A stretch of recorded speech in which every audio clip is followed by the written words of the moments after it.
नमस्कार, HNN news देख रहे हैं आप और मैं हूं आपके साथ सीमा चौधरी। खबरों की ओर करते हैं रुक। जहां मेरठ से इस वक्त की बड़ी खबर सामने आ रही है। कपसाड मामले में पुलिस को बड़ी सफलता मिली है। इस वक्त की बड़ी जानकारी आपको दे दे। अपहरण मामले में आरोपी पारस हरिद्वार से गिरफ्तार हुआ है। पीड़ित युवती रुड़की से बरामद हुई है। पुलिस कस्टडी में युवती और आरोपी युवक और युवती दोनों से पुलिस की पूछताछ जारी है। तो ये बड़ी जानकारी आपको दे दे। मेरठ के कपसाड गांव से अपहृत युवती को लेकर के बड़ी खबर सामने आई है। जहां युवती और आरोपी अपहरणकर्ता की पहली तस्वीर अब सामने आ चुकी है, जिसमें दोनों पुलिस की कार में पुलिस कस्टडी में दिखाई दे रहे हैं। मेरठ और सहारनपुर पुलिस ने संयुक्त रूप से कार्रवाई करते हुए इस मामले में अहम सफलता हासिल की है। फिलहाल पुलिस आरोपी युवक और युवती दोनों से पूछताछ कर रही है। बहन के सकुशल बरामद होने की खबर मिलते ही भाई फूट फूट करके रो पड़ा। भाई ने प्रशासन से अपील की है कि उसकी बहन से जबरन कोई बयान ना दिलवाया जाए और उसे सुरक्षित उनके परिवार के पास भेजा जाए। तो देखिए बड़ी अपडेट पता चला है जी, अभी वीडियो आई है और अभी पकड़े गए हैं। मेरी बहन सही सलामत मिल गई है। ये पता नहीं सही सलामत मिली है नहीं मिली। कोई भी प्रशासन, कोई भी नेता, कोई भी मेरी बहन को जोर दबाव ना दे, जोर दबाव दे कोई भी बयान गलत ना करवाए। ये मेरी अपील है। जो भी हो सही हो, कोई भी मेरी बहन को ना गलत उसमें भी आरोपी में ना दबा। अगर मेरी बहन सुन रही हो, वीडियो सुन रही हो, देख रही हो, तो बहन घबराना मत। तेरे लाखों भाई खड़े हैं, लाखों को मैं जान की बाजी लगाने पड़े लगा देंगे। घबराइए मत बिल्कुल भी। माँ तो गई, माँ तो मर गई। मुझे लगता है जी कि कुछ लोग उसको डरा रहे होंगे, मार रहे पीट रहे छेड़ रहे होंगे जी, धमका रहे होंगे। घर से भैया को उठा लेंगे, भी उठा लेंगे, सबको उठा लेंगे। सबको खतरा है, कोई भी गलत ऐसा काम ना करें। 48 घंटे तो फालतू हो गए, 60 घंटे से ऊपर कूद लिए जी। ये तो अभी बरामद जब होगी, हमारे पास आएगी, अभी पता नहीं बरामद हुई है नहीं हुई जी। और इस विषय पर ज्यादा जानकारी के साथ संवाददाता मनीष हमारे साथ बने हुए हैं। मनीष, सबसे पहले ये जो पूरा मामला है इस पर विस्तार से जानकारी साझा करें, उसके बाद मौजूदा अपडेट क्या ये भी बताएं।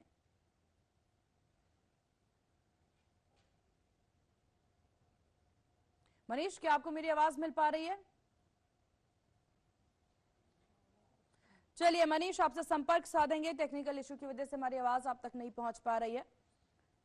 तो ये पूरा मामला देखिए, यहाँ पुलिस कस्टडी में इस वक्त युवती है और आरोपी युवक भी है।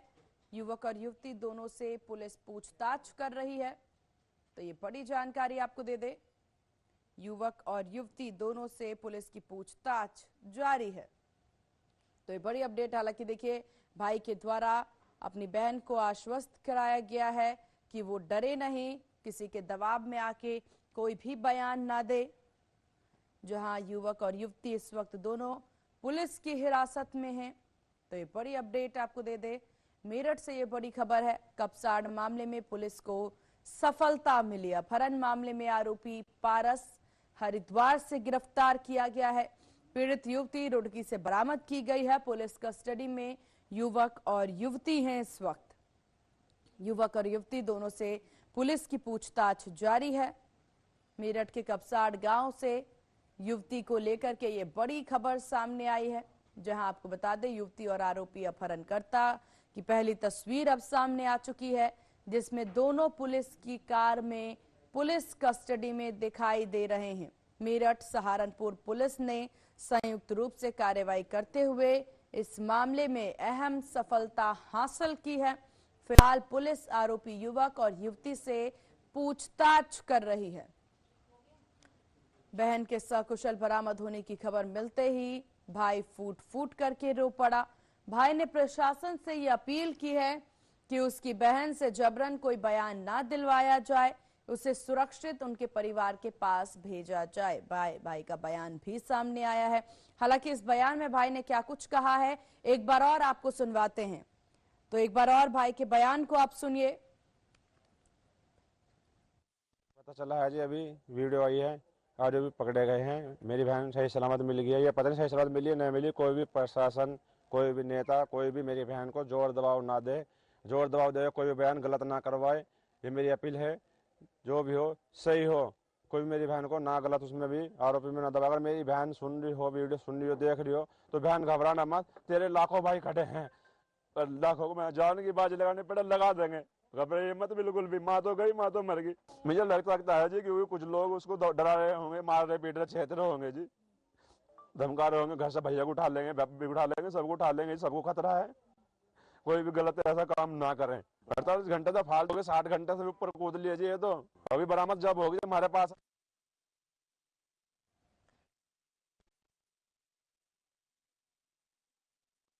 भाई के द्वारा ये कहना है कि 60 घंटे हो गए हैं, 48 घंटे से ज्यादा का समय हो गया है, बहन का इंतजार है। बहन के लिए मैसेज भी देते नजर आए कि किसी से डरे नहीं, घबराए नहीं बिल्कुल भी। और यहाँ पर उनका कहना है कि दबाव बनाया जा रहा होगा बयान को लेकर के, तो किसी के दबाव में ना आए। हालांकि अब इस पूरे मामले पर सबकी निगाहें टिकी हुई हैं कि आखिरकार इस पूरे मामले में अब पूछताछ के बाद क्या कुछ चीजें सामने आती हैं।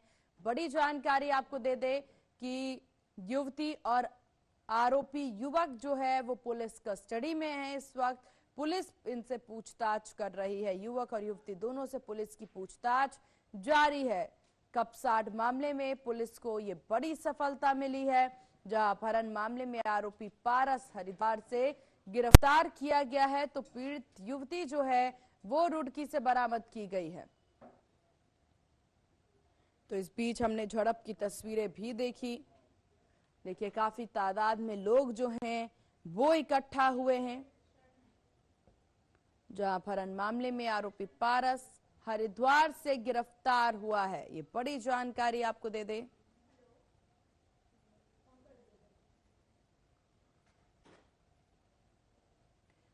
और इस विषय पर ज्यादा जानकारी के साथ संवाददाता मनीष फोन लाइन पर हमारे साथ बने हुए हैं।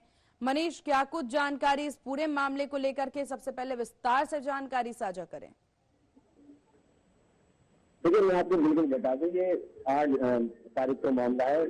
8 जनवरी को ये पारस सोम है, ये लड़की को खेत पर से अपहरण कर करके ले गया था। जब वो खेत में अपनी माँ के साथ जा रही थी तो उसकी माँ ने इस बात का विरोध किया, तो उस पर पारस सोम ने दराती से हमला किया और जिसके बाद उसकी माँ की इलाज के दौरान मौत हो गई थी। अब देखा गया है कि जब पारस सोम इसको अपहरण करता जो है पारस सोम उस लड़की को लेकर यहाँ से रवाना हुआ, तो उसके बाद से गाँव में तनाव देखने को मिलता था। भारी पुलिस बल लगाए गए थे, 20 टीमें यहाँ पर लगाई गई थी उनकी धरपकड़ के लिए। तो यहीं पर जो देखा गया कि राजनीतिक अड्डा सर्जना का कपसाड़ बन गया था, इसको लेकर भी यहाँ पर जो है तमाम प्रयास लगाए जा रहे हैं। लेकिन मात्र संगीत सोम जो है भाजपा में पूर्व विधायक है सर्जना से, उन्होंने मात्र आप जिस चलिए ठीक है मनीष, आपका बहुत शुक्रिया तमाम जानकारी साझा करने के लिए।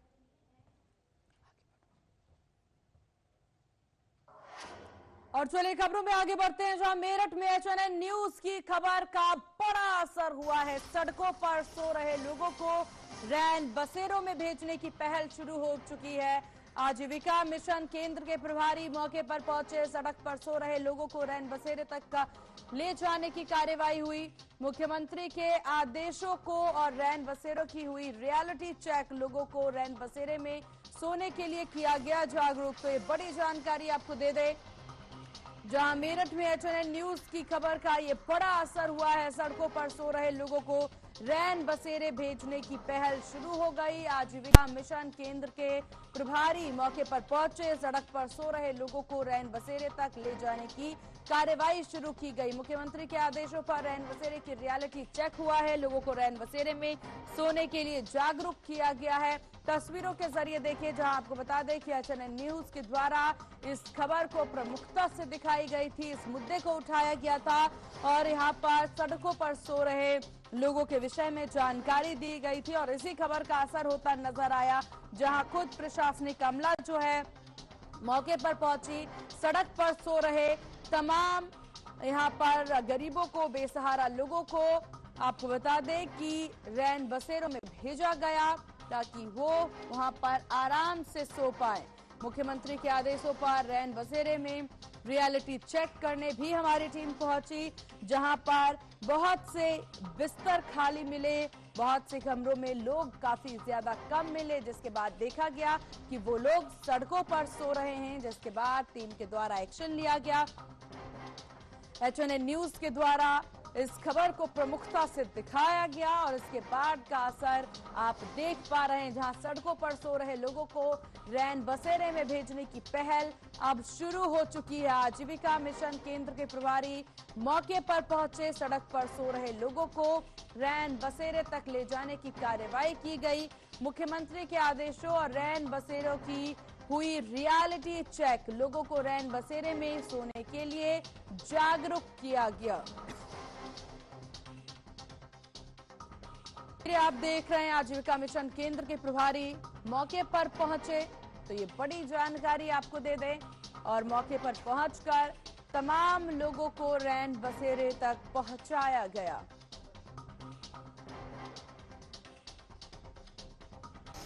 और इस विषय पर तमाम जानकारी अपडेट के साथ ग्राउंड जीरो से हमारे सहयोगी आदेश सैनी हमारे साथ बने हुए। आदेश, क्या कुछ जानकारी, क्योंकि जब HNN न्यूज के द्वारा इस खबर को प्रमुखता से दिखाया गया है तो उसके बाद एक्शन लिया गया, और अब ग्राउंड जीरो से क्या अपडेट है? क्या तमाम बेसहारा लोग अब रैन बसेरों में?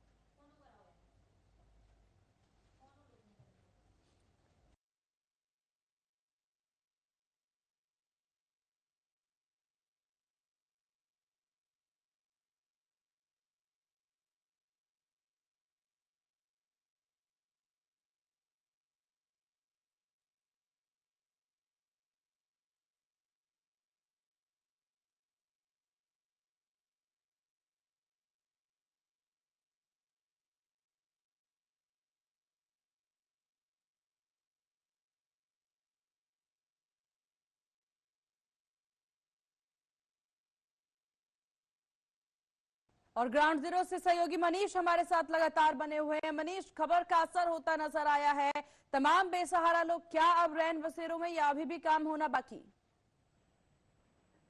देखिए, बिल्कुल मैं आपको बता दूं, मेरठ की जो रैन बसेरे का हाल है, मुख्यमंत्री के जो आदेश थे, यहाँ पर के मुख्यमंत्री ने आदेश दिए थे कि कोई भी खुले आसमान के नीचे ना सोए, किसी की भी जान ना जाए, सभी को शेल्टर हाउस में पहुंचाने की व्यवस्था की जाए, अलाव की व्यवस्था की जाए।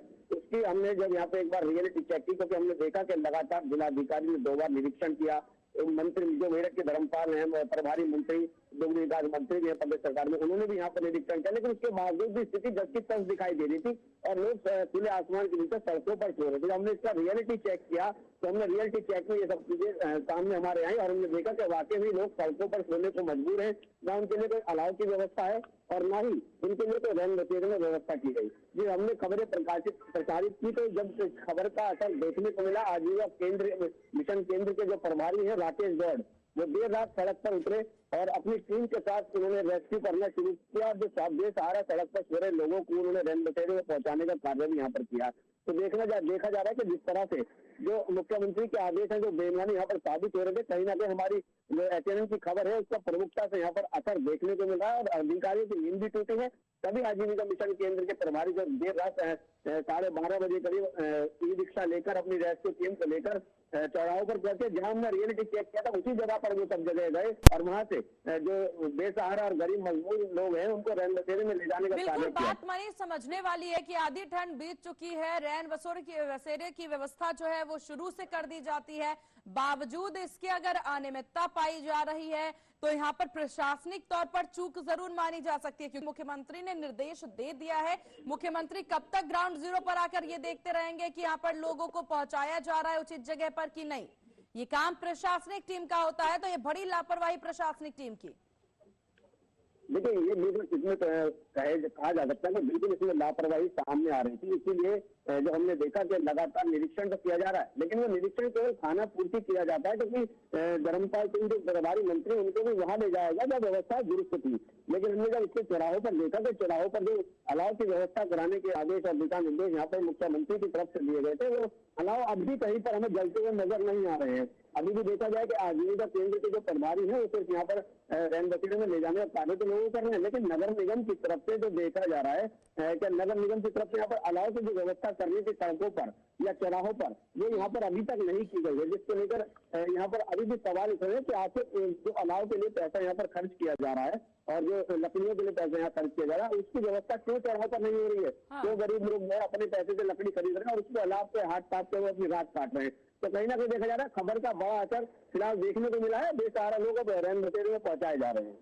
चलिए ठीक है मनीष, आपका बहुत शुक्रिया तमाम जानकारी साझा करने के लिए। फिलहाल यहाँ रुकते हैं एक बहुत छोटे से ब्रेक के लिए। ब्रेक के बाद जल्द होंगे हाजिर।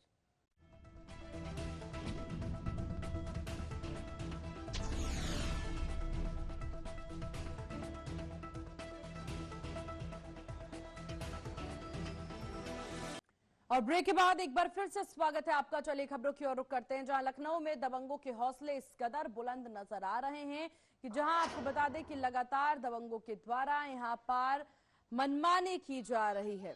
उन्होंने कानून का जरा सा भी उन्हें डर नजर नहीं आ रहा। बसंत कुंज इलाके से मारपीट की एक सनसनीखेज वारदात सामने आई, जहां एक युवक के साथ दबंगों ने जमकर मारपीट की। पूरी घटना सोशल मीडिया पर तेजी से वायरल हो रहा। पीड़ित युवक निजामुद्दीन ने आपको बता दें कि मामले को लेकर थाने में तहरीर दी, आरोपियों के खिलाफ सख्त कार्रवाई की मांग की। पूरा मामला ठाकुरगंज थाना क्षेत्र के बसंत कुंज इलाके का बताया जा रहा। फिलहाल पुलिस वायरल वीडियो के आधार पर मामले की जांच में जुट गई है। तो ये बड़ी जानकारी आपको दे दें, पुलिस मामले की जांच में जुटती नजर आ रही। पीड़ित निजामुद्दीन ने थाने में तहरीर दी। ठाकुरगंज थाना क्षेत्र के बसंत कुंज का पूरा मामला है। आरोपी की तलाश में पुलिस जुटती नजर आ रही है। तस्वीर वही तो सोशल मीडिया पर तेजी से वायरल हो रही, जहां देखिए किस कदर दबंगों के द्वारा युवक से मारपीट की जा रही, बेतहाशा उसे मारा जा रहा है और ये वीडियो अब तेजी से वायरल हो रहा है। सवाल ये कि पुलिस प्रशासन का कानून का जरा सा भी खौफ इन युवकों में, इन दबंगों में नजर क्यों नहीं आ रहा? ये बदमाश युवक जो है यहाँ पर एक युवक के साथ, पीड़ित के साथ जमकर मारपीट कर रहे हैं, बेखौफ हैं, लोग इकट्ठा हैं, लेकिन यहाँ पर किसी भी तरह से पुलिस प्रशासन की कोई टीम नजर नहीं आ रही। और इस मारपीट के बाद तहरीर अब हालांकि पीड़ित के द्वारा दी गई है, एक्शन की उम्मीद जरूर की जा रही है इस मामले में।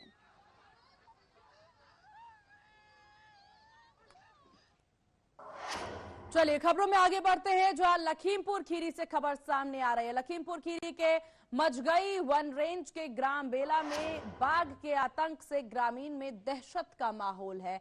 दरअसल बाघ ने ग्रामीण पर अचानक हमला कर दिया। हमले में घायल ग्रामीण की हालत नाजुक बताई जा रही है। उन्हें तुरंत नजदीकी अस्पताल में भर्ती कराया गया। घटना की जानकारी मिलते ही पुलिस मौके पर पहुंची। वहीं वन विभाग की टीम ने इलाके में सर्च ऑपरेशन शुरू कर दिया। ग्रामीणों को सतर्क रहने की चेतावनी दी गई है। तो लखीमपुर खीरी से खबर, जहां यूपी से आपको बता दें बाघ ने ग्रामीण पर हमला किया, बुजुर्ग घायल हो गया है, अस्पताल में भर्ती कराया गया है।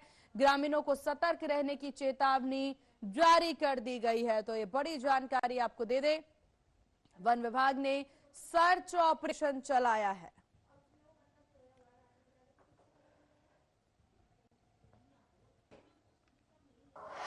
और खबर अंबेडकर नगर से है, जहां पर 50 दिनों से लापता युवक हिमांशु विश्वकर्मा को पुलिस ने गाजियाबाद से बरामद कर लिया है। आपको बता दें हिमांशु आलापुर थाना क्षेत्र से 21 नवंबर को गायब हुआ था। पूछताछ में युवक ने बताया कि घरेलू कारणों के चलते घर से चला गया था। युवक के परिजन बरामदगी के लिए कई दिनों तक कलेक्ट्रेट के सामने धरना दे रहे थे। इस मामले में कांग्रेस के प्रदेश अध्यक्ष अजय राय, सपा नेता धरने पे शामिल हुए थे। पुलिस पर बरामदगी को लेकर दबाव था। वहीं अंबेडकर नगर में अब बता दें 50 दिन से लापता युवक की तलाश अब जाके पूरी हुई। 30 नवंबर 2025 को थाना क्षेत्र आलापुर से गुमशुदा हुए बच्चे को बरामद करने में आज पुलिस टीम को सफलता प्राप्त हुई है। इस संबंध में अवगत कराना है कि 21 नवंबर 2025 को बच्चा साइकिल से सामान लेने के लिए घर से निकला हुआ था। घर वापस लौटकर नहीं गया तो परिजनों द्वारा पुलिस को सूचना दी गई। पुलिस द्वारा मुकदमा अपराध संख्या 279/2025 धारा 137(2) BNS के तहत पंजीकृत किया और पुलिस की तलाश शुरू की। आज बच्चा गाजियाबाद से पुलिस टीम को बरामद हुआ है। विस्तृत पूछताछ में बच्चे ने बताया कि वह घरेलू कारणों से घर से अकेले गया हुआ था। बच्चे को माननीय न्यायालय के समक्ष प्रस्तुत कर बयान कराया जाएगा तथा अन्य आवश्यक वैधानिक कार्रवाई पूर्ण करते हुए बच्चे को परिजनों को और इन्हीं खबरों के साथ इस बुलेटिन में बस इतना ही। बने रहिए HNN न्यूज के साथ। नमस्कार।